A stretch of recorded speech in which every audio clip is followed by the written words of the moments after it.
Yeah, I'm Jackson. I have zero experience with carpentry.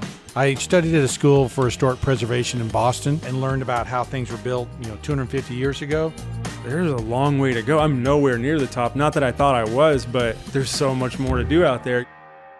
Welcome back to the Passion for Craft podcast. Today we are talking about jobs. It's going to be a pretty technical episode today, just talking about some active jobs that Richard and Brent have going on.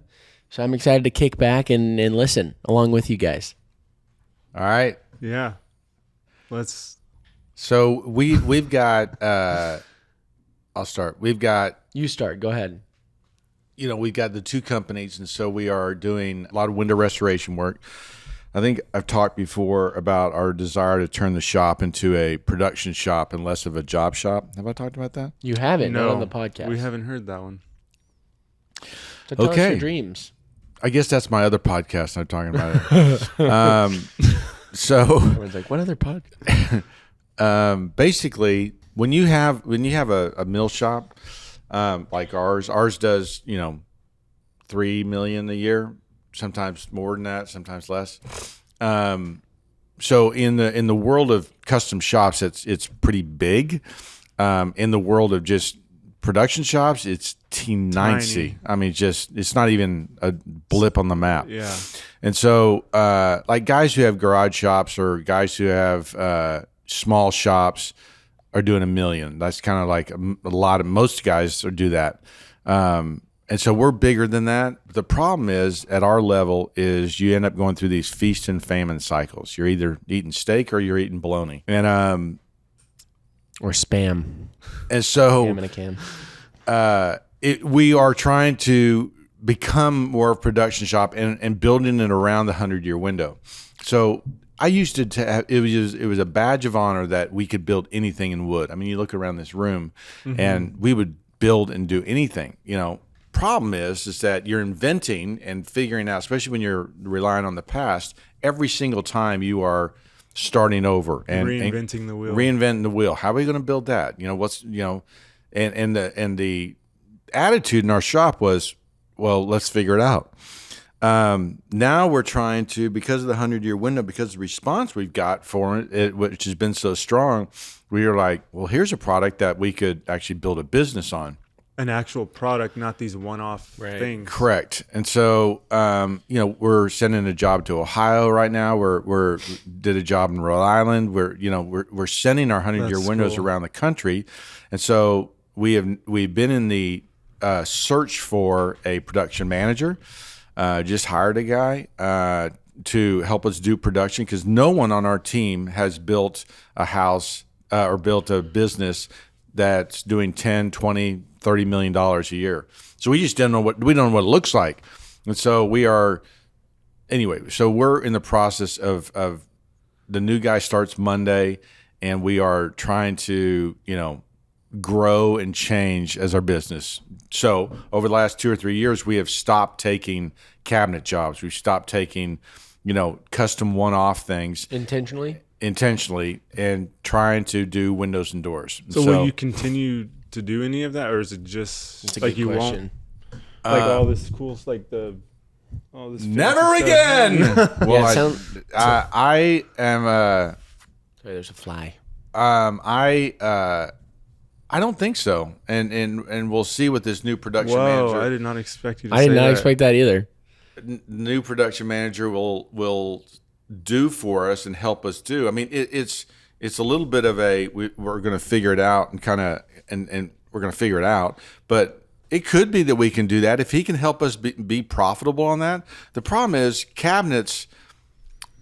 Everybody and their dog can build cabinets. Okay, it's If you're cabinet builder out there, you're easy. You're building boxes, and so a guy can literally. My instructor at North Bennett Street would scoff at cabinets and goes, "I've been building cabinets for years out of the back of my pickup truck," and I'm like, now he was an incredible craftsman. There's not a lot of guys who could build cabinets out of the back of a pickup truck, but the tools and the ability to do that are there. With router bits and everything else, you can do it. And so, for sure, I've done it as early in my career as an entry level. I think every woodworker's like, I want to try to build a cabinet. Yeah. And it's like you said, it's just a box. Yeah. So Wait, I've got a question just as related to this. Are you ever worried about becoming the very thing that you hate? Like we were Good talking question. yesterday. What do I hate? Well, we were talking yesterday, and it'll be a couple episodes ago, or maybe 2 episodes ago, but about the idea that some of these molding shops have a catalog of 8 moldings, and you go, I want the Colonial Revival or whatever. Are you ever worried about that happening with the 100-year window, or are you still able to add a little Ric Flair on it? I am Ric Flair, the President of the United States. You get that reference. No, not right now. You're not afraid of it. I'm not afraid of that because it's the first generation of the 100-year window. yeah. And so, Marvin Windows, okay, I've been told this story. When they started out, they were me, right? They were Brent in a, building windows in the winter. So first generation was highly custom. Yeah. Would build anything, do anything. They were a custom window shop. Yeah. Now they're the 4th generation, and that attitude towards doing everything custom has gone away, and they are now more production. And I'm sure sitting around the board table, they all look at each other and go, "That isn't profitable. Why are we doing that?" And so, custom's always going to be more expensive, harder to manage, harder to make money at than production. It's why people make widgets. Right? That's why there's only 8, selections in it, because it's easier and you make more money doing it. So I'm not worried about that now. I mean, maybe your grandson, if he takes over the business, will have to worry about that. But You better not let it go downhill, You Jackson. better believe I'm not. so It's custom or die. We're actually taking a step away from the production side. We're going to more custom. so in any case, that's where we are as a company on the mill side, trying to figure that out. And on the build side, I let go my director of operations, and I've been trying to find a replacement for that person. And R.I.P. Oh, I thought you were saying like you're gonna do it. No, like raising your hand. No, and so we are. I don't have enough experience. We've got 4 or 5 really big jobs that we're doing right now that are really fun. If you follow my YouTube channel, the most of them are up there. We're doing Thistle Hill. We're doing which is an historic house here in Fort Worth, and really exciting, really great projects that we're pumped about. That one's close. That's cool. Yeah. So now that you're trying to move more into production windows, are you going to offer different types of divided lights? Like you will, okay. So you'll does offer that like mean? Like what we were talking about in the Oh, yeah. So we were talking about that in the Hollywood episode, divided lights being the panels in the window, right? basic, yeah, the glass panels, panes. Panes. Panes, not panels. Yeah, I mean, so if you look at the historic precedent, there's a lot of going from the Georgian to the Federal, the Greek Revival, the Colonial, the Victorian arts and crafts. That it's always changing, and so we will continue, I think, to provide those that kind of customization. So you will provide the thickness of the sill, Okay. the size of the sash obviously will change, and so from a milling standpoint or from like a production standpoint of that. Does that change the amount of machines that you need to have? well, or- what you'll do is, let's say we decided to have some different profiles. Yeah. It would be an upcharge, right? It would be a customization charge, but it'd be minimal, right? Yeah. Because really, instead of the stiles and rails being cut with a standard OG profile, they'll be beveled sharply for a Gothic or a Greek Revival. And so, and wouldn't you kind of want people to customize their windows? well, I would, right? But, it depends. I don't think for our price point, you know what we should talk about? Is your Pella window offer thing. Yeah. And I had some interesting insight into All right, we'll that. put a tab in that. I got it up here. So- what are you saying for your price point? Well, it's like our window is a $3,500 to $4,000 window. Okay, The production companies will make a window for $1,800 to $2,500 a window and more, right? And we'll talk about Richard's thing. So our window is fairly expensive, but you're getting weights and pulleys. You're getting brass hardware. You're getting putty glazing. You're getting true historical thicknesses of the parts and pieces, as opposed to kind of a cheap down version that comes with a production window. You're getting quality wood. So it's not just more expensive because, we're a small shop and it just costs more. We're actually putting more value into it. And so from the business side of it, we're hoping that this new production manager can come in and make us more efficient, help us with processes and things like that, so that, our costs could actually go down. Yeah. At the same time, so my point is that no one's going to be the person who's kicking tires and wants a cheap product isn't really our buyer. Yeah. So we don't really have to worry about some guy shopping. I'm going to call Joe's shop. He's told me I could have the exact same thing for 20% less. Well, then go in with your Joe. mind, you're like, great, enjoy. Exactly, because we know that Joe doesn't exist, right? There is no Joe, and so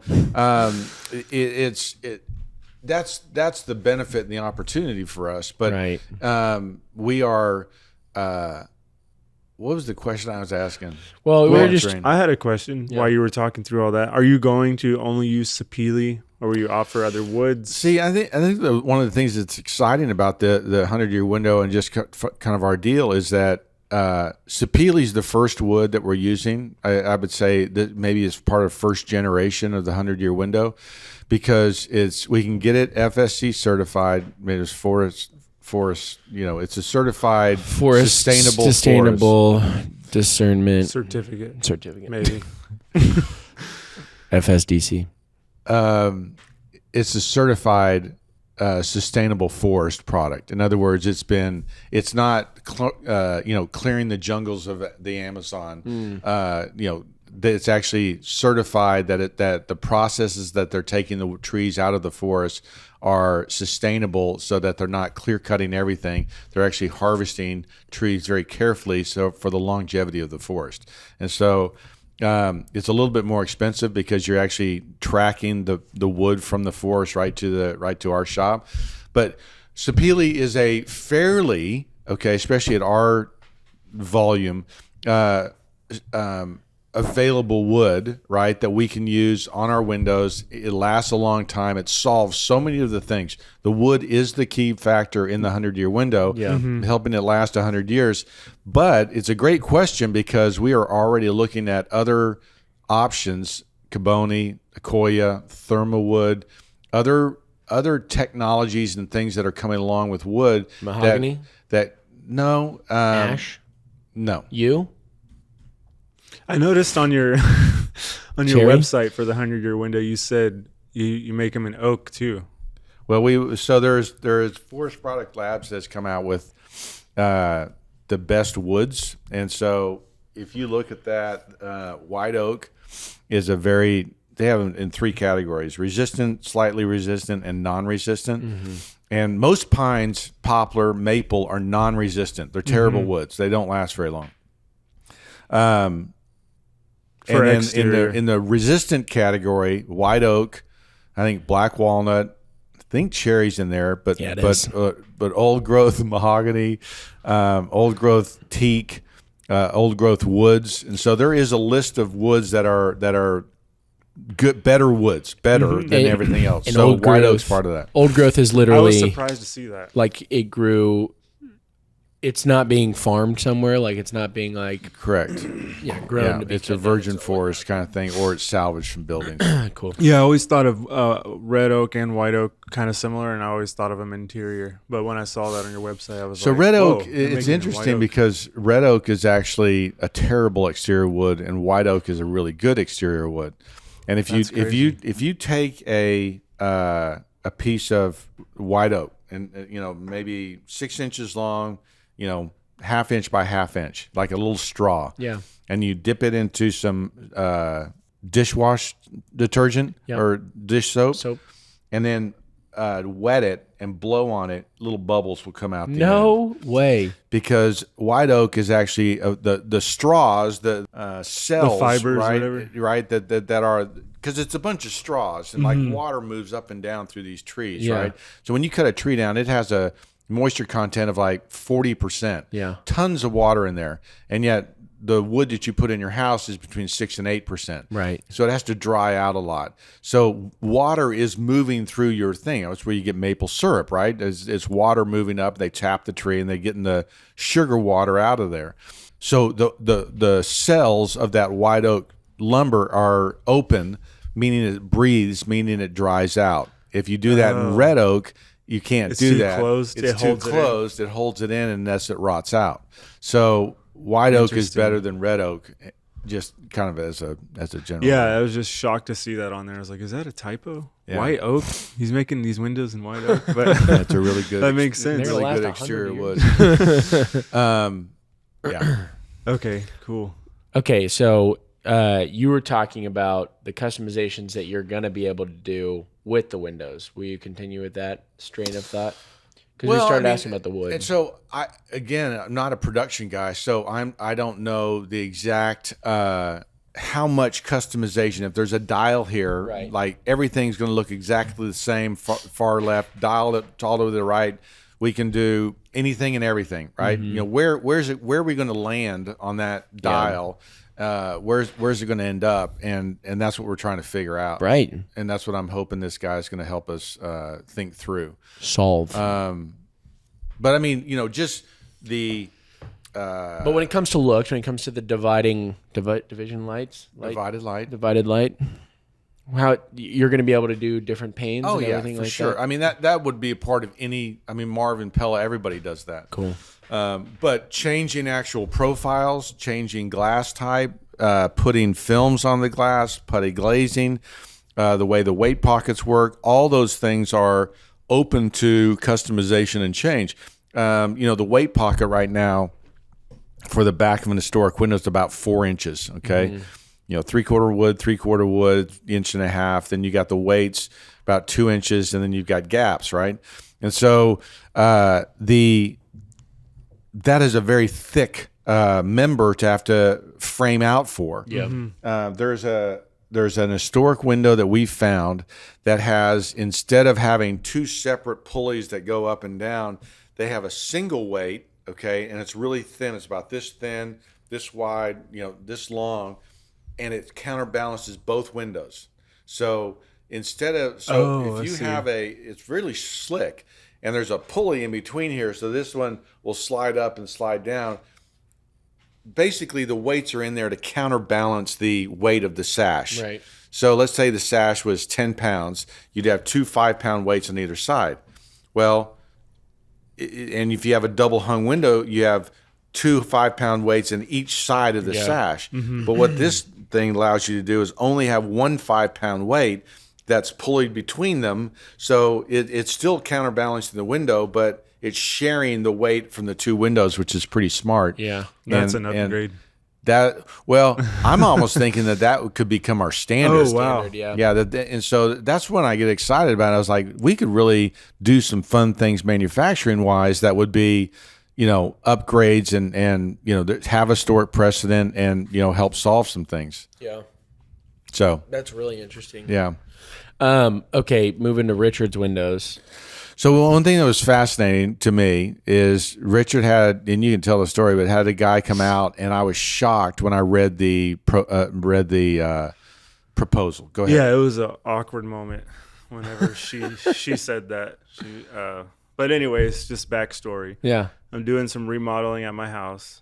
I'm framing for 4 new windows. Okay.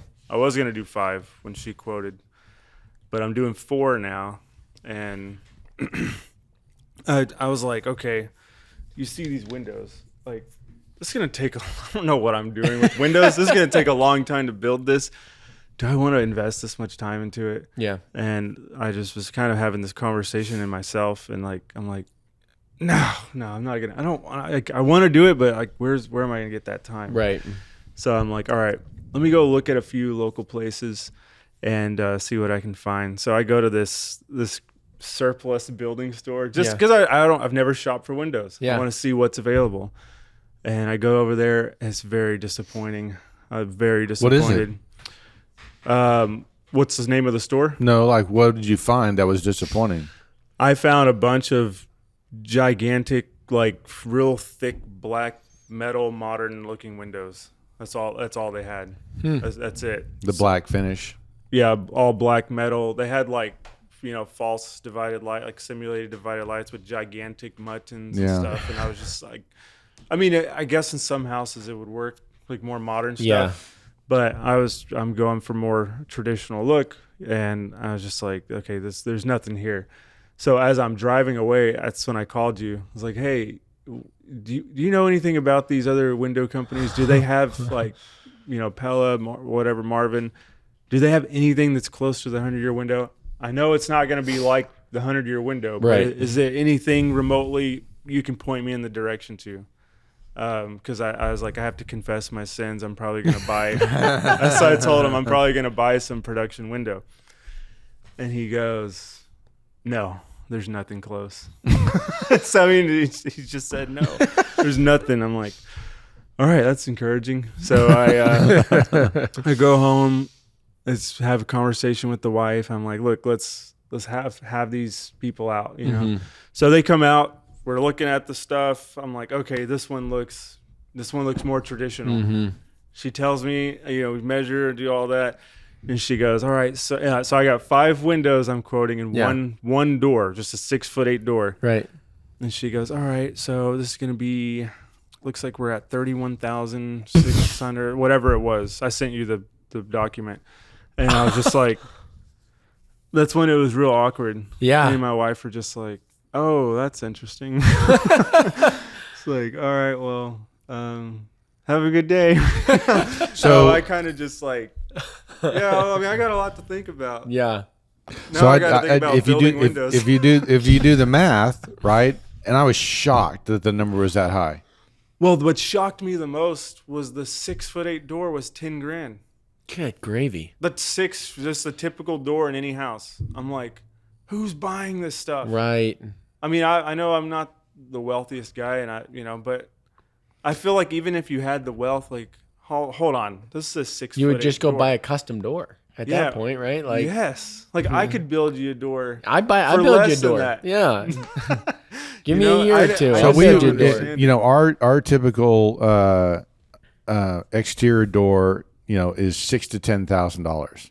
Now, And that's a 6'8" door. yeah. Now that wouldn't include hardware. Wouldn't include finish. It wouldn't include. Would not include. That's surprising to would me. not include. So our door would be more expensive than that, but our door would last longer, would work Absolutely. better, Look better. and so it's that's a lot of money. It Well, makes me feel a lot more confident Well, about let what me they're tell you what- bringing to the market. My gosh. And you should feel comfortable because let me tell you what the details of it. It was finger joint pine. Yeah. That is crazy. You know what clad with aluminum on the outside. Well, That is crazy. but I looked at those things and the windows said poplar. The windows said poplar On my them. paper? Well, Yeah. I didn't even read that because she told me they're finger joint pine. I didn't even need the quote. I just got it to give to you. After I heard the price, I kind of was like, I don't even need. So if it's $31,000 for 5 windows and a door, let's take out the door. That was $10,000. So $21,000 for 5 windows, which is $4,000 a window, right? Which is right what you just said you're at about. Yeah. But that Yeah. included install, Yeah. didn't it? Yes. Surely. Yeah, it did include it. Yeah, and what I wanted to do was I said, "Can I install these? Like, what would that do to the price?" And she put it in her computer, and it said, "Oh yeah, that'll take $1,000 off." I'm like, "Just install it then," Yeah. So, what? Like, $1,000. Yeah, That's- you got it. so I was talking to a Yeah. guy on the phone the other day, and he had a bunch of industry experience, and when I told him that story, because we were talking about our window, and he said that sounded like a price for something that they didn't want to do. And so, did you ever get the feeling from her that was a screw you price, we don't want to do this job, but if we're going to do it, we're also going to make a ton of money from it? Or do you think it would say, no, I don't think so. I could be wrong though, because I don't know. You're kind of feel hard to work with. Yeah. Well, I am, because I had everything tore apart, and I was like, tell me what I need to frame to for the windows. So maybe she kind of picked that up, but I feel like that Pella is so big. That's who came, by the way. I don't know if I should say it. Shout out. You can bleep it out. No, I'm just kidding. Our friends Pella. I feel like they're too big. I don't think she even cares, because once she prices it, she wants to sell it, And she's gone. and then she never. Yeah. The installers come, so Right. I don't think that's true, because she works off commission. Yeah. So I don't, and it was I didn't, maybe I am hard to work with. I don't know. I didn't. I'm, Don't get I'm self-conscious. easygoing. You're easy to work with. So yeah, I don't agree with that. Maybe. Who knows? That's so weird. So, hearing that, I sit there and go, The new price of the 100-year windows actually. exactly. That's exactly what I'm doing. I'm like, if we're at their price point right now, what in the world? Well, why? Well, also, if y'all are at their price point right now and you're profitable, why are y'all not topping the industry, or why aren't y'all It's able all to type marketing and For sure, for infrastructure. sure. And knowing things? We are like, not. Not everyone knows. We have gotten an incredible response from our window, but our sales and marketing plan is YouTube and Instagram right now. Yeah. Because why? I don't know. You tell me. Production can't keep up. Production can't. I don't have. You don't. yeah. You don't I want to don't- dedicate a marketing team I to don't- this because I can't. You can't I keep can't. up, yeah. I can't Yeah. provide it if we sold it. Yeah. And so it's just like, so Alice, our sales manager, is selling this stuff, and we're almost like, Stop. Stop. Stop. Don't sell anymore. Don't sell anymore. The shops, throwing the white flag up. Stop selling. Yeah, she's like, your windows are going to be ready in 2030, August. Yeah, August. exactly. Augest of 2030. Yeah. August 15th will be there. 2030. Give me the exact date. 3 years. And so, but it speaks to me of the opportunity for us as a company, like what we could become. And so, we continue to get pushback from people about the single pane glass. You've read my mind. I was about to ask you. What do The you biggest mean, a single- pushback that you The get. one single pane glass, and then That the glass is a single pane as opposed to being insulated. So you're big. Oh, so yeah, so I you would remember. solve that with Pilkington Spacia, right? No, we don't. Here's the problem. There's so much misinformation in the market right now about windows and everything else that got a people YouTube video on this. People think that they have to have insulated glass in their house. Like, you have to have it. You don't have to have it, and especially if you're in the country's broken up into these climate zones: 1, 2, 3, 4, I think 5. We're in the South. I don't really know what's going on up north, what they're dealing with, but one is like all the coast is a tropical. 2 creeps up into, like, Dallas-Fort Worth is right on the edge of 2 and 3, and so just think about this swath that goes down to California, across Arizona, Mexico, Texas, all along the Gulf Coast, over into Florida, just the up south into Georgia. strip of the U.S. Is that 2-3 zone. Our median temperature is 68 degrees. We don't need insulated glass. Insulated glass is a product to keep your house from losing Prevent heat. heat loss. Prevent heat loss. We don't have a heat loss problem. We have a heat gain problem. So really, the challenge that we have in southern windows is reflecting the UV heat and UV and heat. So insulated glass is silly to think about in the South. I mean, we turn it. It's winter for 6 weeks. It's just. You don't have that problem. And so What do you say to people who are like, but also the cold needs to be insulated against as well. It needs to be able to keep heat out. What do you say to those people who we need to keep heat out? well, that's the heat gain that they're talking about. I agree. That's what you're trying to keep out. But I would say, like, right, because you're saying insulated glass does help to a certain extent with colder temperatures keeping the heat inside the house and not letting it get out the house. Doesn't it work the opposite way as well? Doesn't it work with heat gain? Well, it depends on tree coverage, overhang coverage, how much direct light's getting in there. Yeah.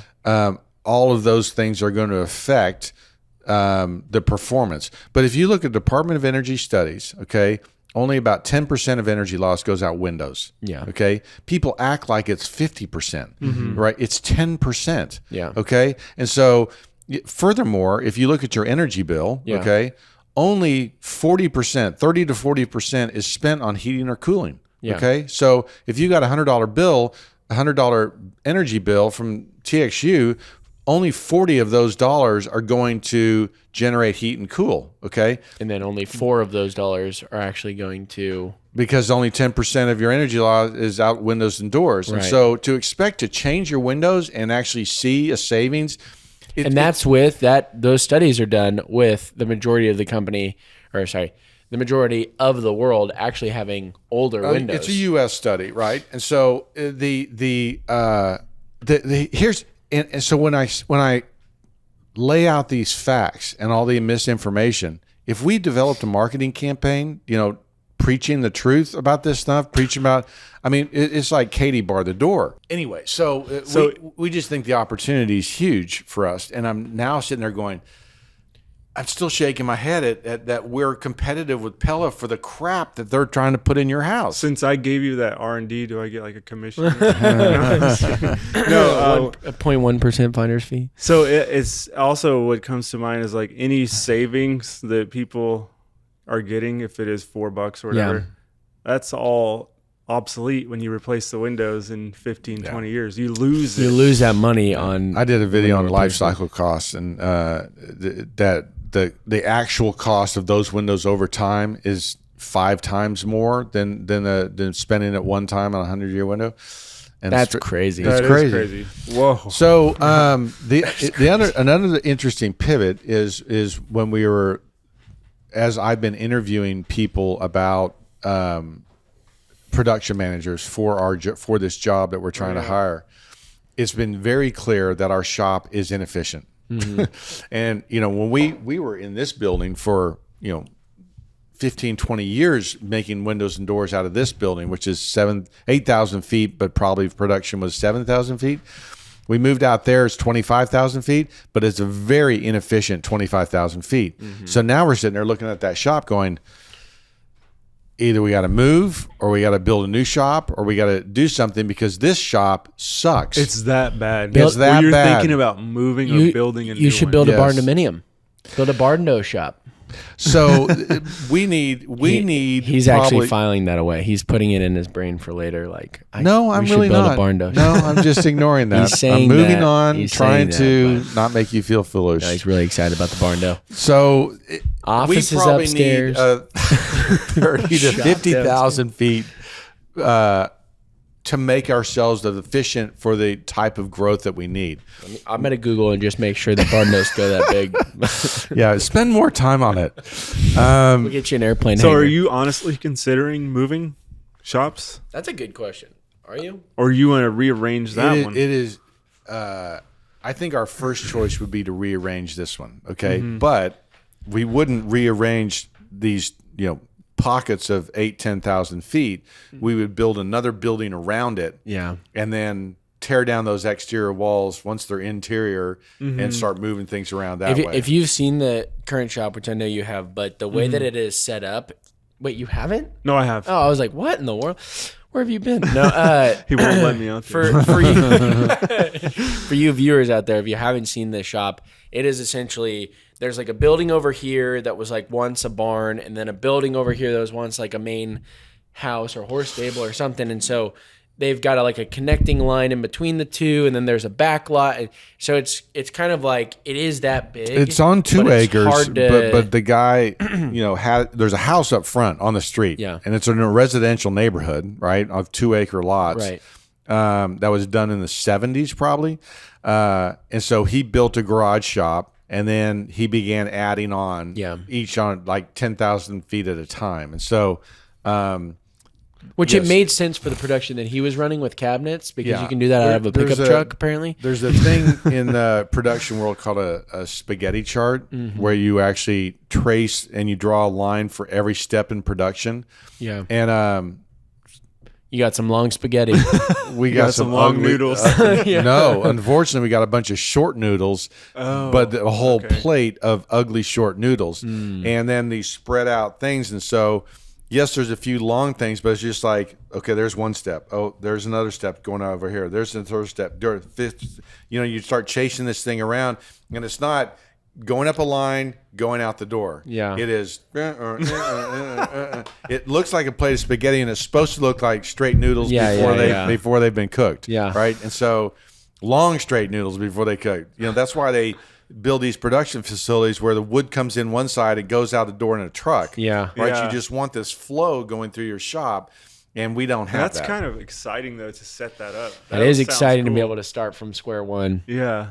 Well, just to get like here, because you know how to make the windows already, so you could. All right, a raw wood comes in here, it gets milled down. It here- kind of lays itself out. It is exciting, but it's also humbling. It's also like, oh my gosh.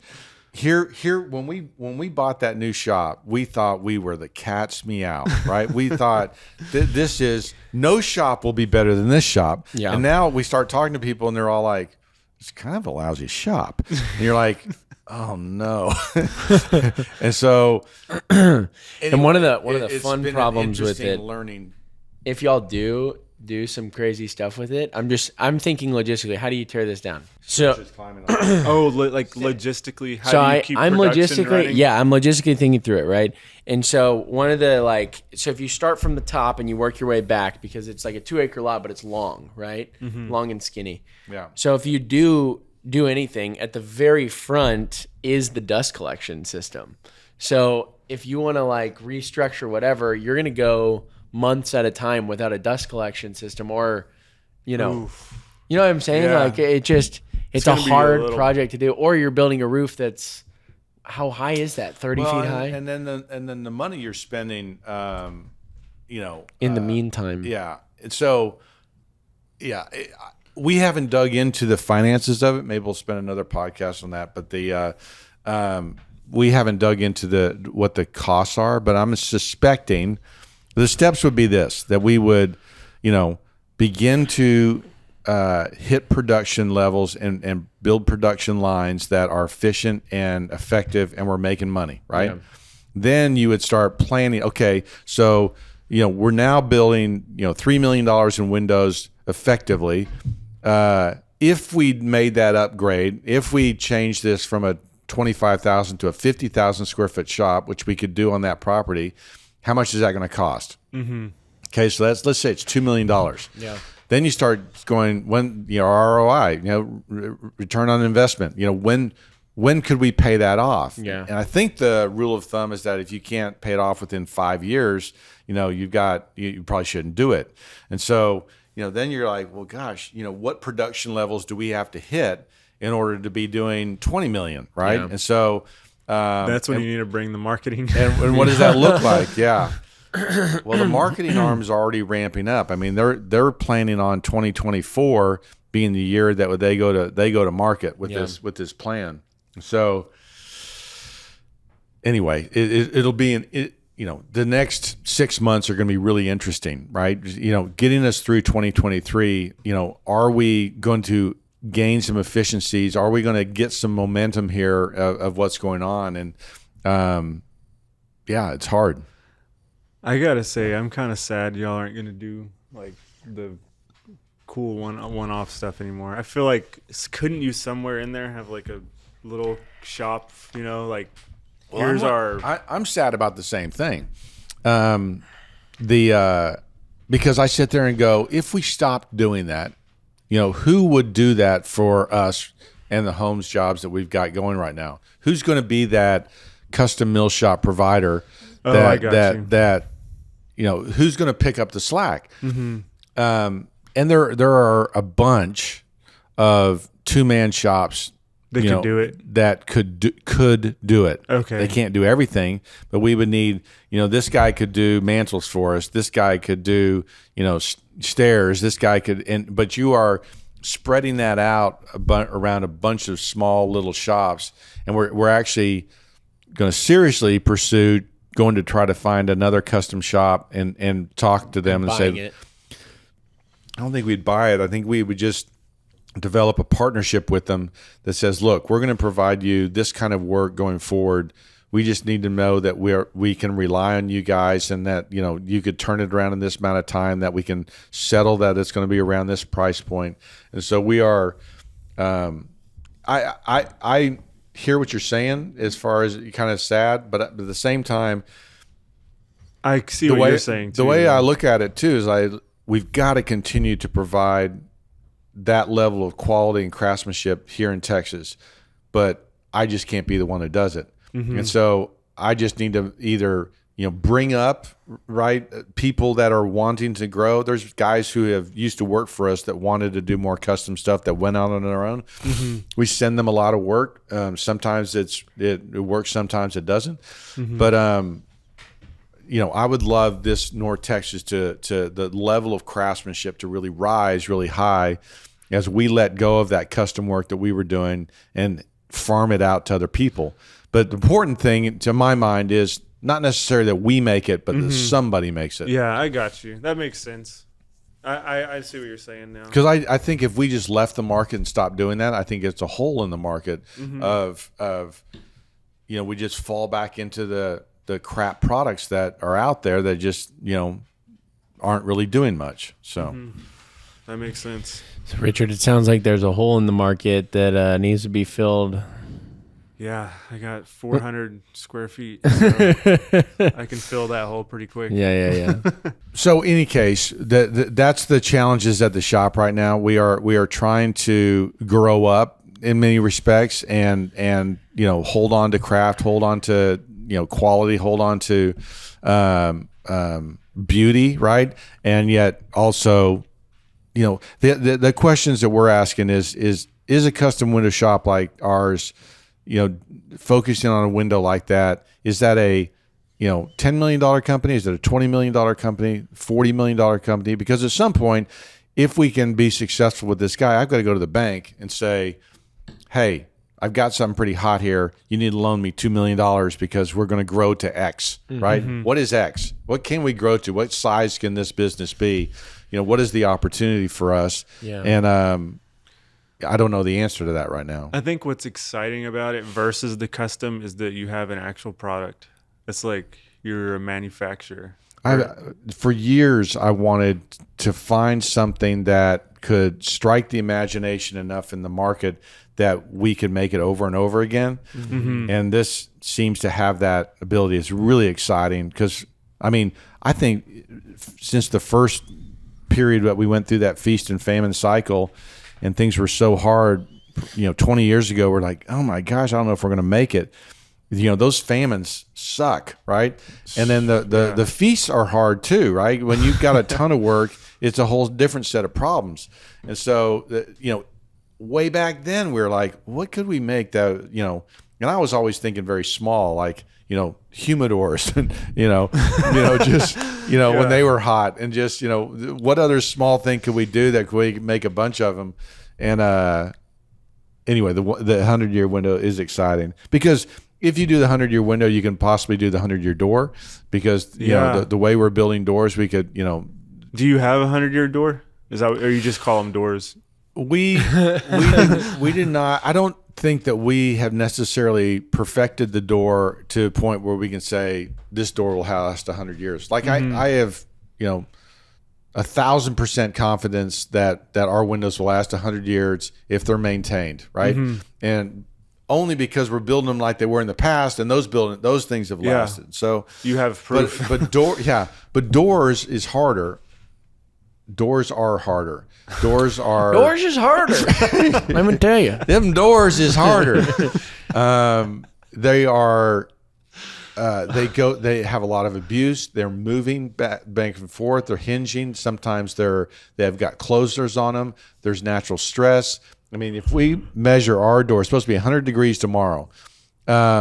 Measure our door. It's painted black because my wife loves the painted black doors. It'll be 140 degrees. Okay. On the outside edge really of that good for a door. And on the inside of that door, it's going to be 75 degrees, right? Almost, twice as hot on one side versus the other. That is incredibly hard for That's a giant chunk of wood. And it's giant chunk of wood versus a window. Window, you got a 2-inch style, Yeah. and half an inch of it is covered up. Yeah. So it doesn't. It isn't as exposed as a door is. And you think of the panels, you think of everything else. Can you make a door last 100 years? Maybe do the 50-year door. It's like, wait a minute, what's wrong with this? I get excited about that because I'm like, the things that we're implementing and the wood technology that's out there and the opportunity for wood and stuff like that. Yeah. But wood is a huge deal. Yeah, and sure. So, could you could you make a 100-year door? It sits out there as a challenge to me, but it's also from the marketing side, I also look at it and go, that's a pretty sexy story. That's a pretty exciting product to take to the market. So we'll see. Yeah. I wish I could get them. Yeah. Wish I could get the windows. 100-year window. Yeah, I'm gonna build them. I'm That's gonna try. good. It's not gonna last 100 years though. I'm gonna tell you that right now. Not with that attitude. I'm wondering if there's a way we could get you mill up the parts and let you assemble them. That'd be cool. I mean, it'd be some amount of money, but you would be handling the labor portion of them or a large portion of them. Yeah, I have the plans because I got the plans from Stuart. When I asked you for them, and I said it in one of my videos. I got the plans, for the secret Brent, formula. Yeah, and people were like, "Can I have them?" And then the next video, I was like, "Look, I can't give you these plans. Like, I ethically couldn't do it. It's just this is a product." There are a few people that continue to hound us for plans. Yeah, and I don't know them. For all I know, this is your product. It's my competitor, and he's going to go out there and wants to. I mean, like, I can't do that. Yeah, it's amazing to me the audacity that they have to ask for our secret sauce. Yeah, can I have those? No, you can't have those. You know how long it's taking? I tell them, I go, look, if you want to figure it out, there's the plans that we're copying. There's the things that we're looking at. Yeah, go do it. Well, yeah, you could go to the salvage, buy one, tear it apart. There you go. There's another way of doing it. There's a way of looking at it. It might not be, and I've seen some of them that are inferior for sure to what you're making, but it's a good start, if you want to copy it. Anyway, it is shocking that people ask that. I was a server for a restaurant a while ago, and I went to like one of the tables, and this lady was like, "Oh, this is just the best. Like, could I have the recipe?" And I was like, I don't know, just to serve. Like, I'm kind of the middleman, and so I walked back into the kitchen. And if you've ever worked at a restaurant, like, it's like all happy and front facing when you're like with the tables, and then you go into the kitchen and it's like a war zone. And so that's true. I like go talk to this sweet lady. She's like, "I would love the recipe to this." And I was like, she's like, "Can you ask your chef?" I'm like, "Yeah, sure." Walk back to the chef. "Hey, this lady loved her meal. Just wanted to tell you." And she's wondering if she could have the recipe. The amount of expletives that came out of his mouth. "No, what do you think I've been doing back here?" Like, it was crazy, but it's the same idea. There are some chefs that give out the recipes. Well, they do cookbooks, celebrity cookbooks, but no, it's crazy. But I mean, similar. It's a gluten-free restaurant, and they're like making gluten-free fried chicken. So it's kind of impressive, but he was so offended that she would even ask for his recipe just because he's like, "This is my work. This is my." So it's kind of the same idea. I mean, like Soup Nazi. Soup Nazi, yeah. You watch Seinfeld? Y'all showed it to me. I didn't see it, but y'all showed me on the screen. Oh, you've got to watch window for Seinfeld. Yeah. Yeah. No plans for you. No plans for you. Well, you could, like, how they're making gluten free. You could put like a stamp on your window packaging. Your windows finger are joint gluten-free. free. That'd be cool. But they're also gluten free. Your windows. Yes, they are. And can they're let 'em organic. know. Organic, but vegan. for sure. Vegan, but don't eat them. Low fat. low fat. Yeah. Yeah. High in something that wood is. High in quality. High in fiber. Yeah, high fiber. All right, guys. Well, thank you for watching this episode of Passion for Craft. Hopefully, it's a fun one for you. If you're out there working jobs.